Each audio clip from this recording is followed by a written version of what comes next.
Wie kam es dazu, dass du Illustratorin geworden bist? Das ist jetzt sozusagen schon mein zweiter Bildungsweg. Ich habe ja eigentlich klassisch Modedesign studiert und auch 10 Jahre in dem Bereich gearbeitet.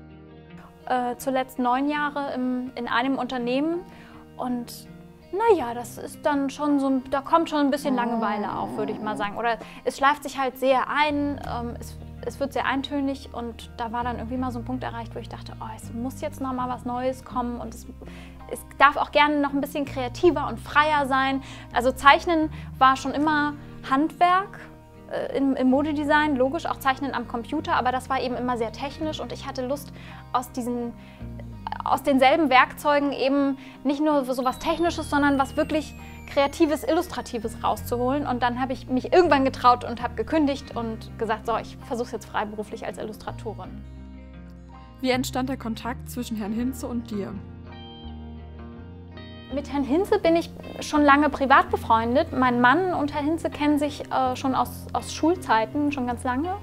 Und haben früher zusammen Musik gemacht und so haben wir uns halt natürlich dann auch irgendwann kennengelernt und immer mal auf Einladungen oder Feiern gesehen und immer war so dieses, Mensch, Mireille, wir müssten doch eigentlich vielleicht mal was zusammen machen.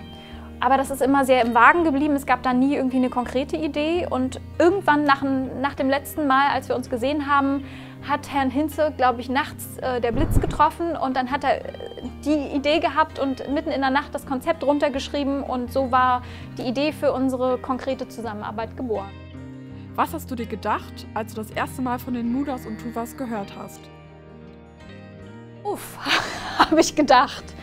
Also die Tuvas kamen ja erst später, es hat angefangen mit den Mudas, aber auch die gab es zu dem Zeitpunkt noch nicht. Also angefangen hat es damit, dass Herr Hinze mir ein 13-Seiten-Konzept geschickt hat zu der japanischen Idee Muda. Das steht ja für Verschwendung. Die Japaner unterscheiden 7 Arten von Verschwendung. Sehr kompliziert. Ich habe diese 13 Seiten gelesen und war komplett erschlagen. Und daraus sollte dann eine Figur entwickelt werden. Wie sieht dein Arbeitsprozess aus? Wenn man Glück hat, gibt es erstmal ein Briefing, gerne auch im Team, dass von vielen Seiten schon unterschiedliche Ideen zusammengeschmissen werden. Und dann mache ich das immer gerne so, dass ich erstmal rausgehe, spazieren gehe und so ein Briefing und alle Ideen, die dann schon da waren, sacken lasse und für mich sortiere. Und beim Spazierengehen entstehen bei mir eigentlich dann immer die ersten Bilder so im Kopf. Und mit denen gehe ich dann an meinen Schreibtisch und fange an, erstmal per Hand zu skribbeln und so erste Ideen zu visualisieren. Und wenn ich das Gefühl habe, ja, das ist der Weg, dann fange ich an, am Computer weiter zu zeichnen. Wie lange dauert es von der Ideenfindung bis hin zur fertigen Illustration? Sehr unterschiedlich lange. Also wie gesagt, auf meinen Spaziergängen ist es oft so, dass ich schon die ersten konkreten Bilder im Kopf habe.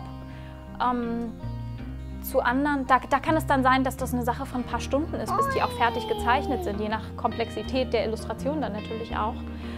Und es gibt immer auch in jedem Projekt ein paar Themen, wo ich mich ganz schwer tue, wo ich es mir ein bisschen abbringen muss und dann verschleppe ich es manchmal auch ein bisschen. Also da kann es dann auch mal ein paar Tage dauern. Was war deine Inspiration für die tierische Darstellung der Tuvas?